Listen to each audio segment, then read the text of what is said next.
Pemirsa, di tengah-tengah keseriusan Kejaksaan Agung Republik Indonesia dalam hal melakukan proses hukum terhadap korupsi uang negara sebesar 271 triliun rupiah oleh Harvey Muiz, media ini mendapatkan informasi bahwa telah terjadi aktivitas pertambangan timah ilegal atau pertambangan tanpa izin yang terjadi di kawasan Parit 3 Jebus, Kabupaten Bangka Barat, Provinsi Bangka Belitung.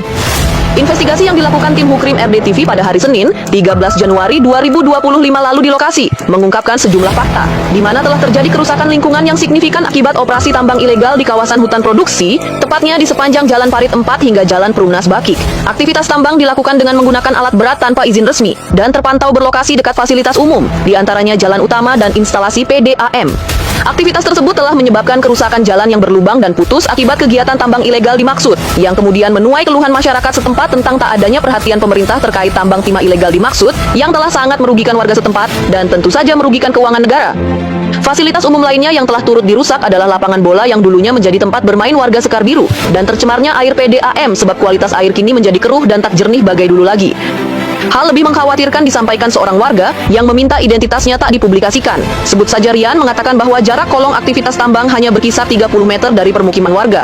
Bahkan, tanah hasil galian tambang disebutnya telah mencapai depan pintu dapur, rumah-rumah warga di seputaran stasiun Sekar Biru. Kerusakan lingkungan ini sangat parah. Kami merasa diabaikan karena hingga kini tidak ada tindakan nyata dari pihak berwenang. Ungkap Rian menyesalkan kondisi tersebut.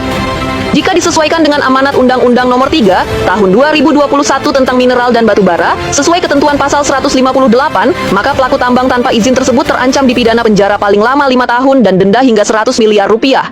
Rian pun membeberkan bahwa ada tangan kuat yang membackup aktivitas ilegal tersebut, yakni otak pelaku, yang disebut Rian telah menjadi penghambat aparat lakukan proses hukum. Meski demikian, Rian tak merinci identitas otak pelaku dimaksud, yang diduga merupakan seorang pejabat berpengaruh di daerah itu. Atas kondisi tersebut, Rian atas nama warga Parit 3 berharap pemerintah segera bertindak melindungi lingkungan mereka. Rian mengatakan bahwa langkah tegas pemerintah pusat diperlukan untuk menghentikan kerusakan lebih lanjut dan memastikan penegakan supremasi hukum yang berkeadilan dapat diwujudkan.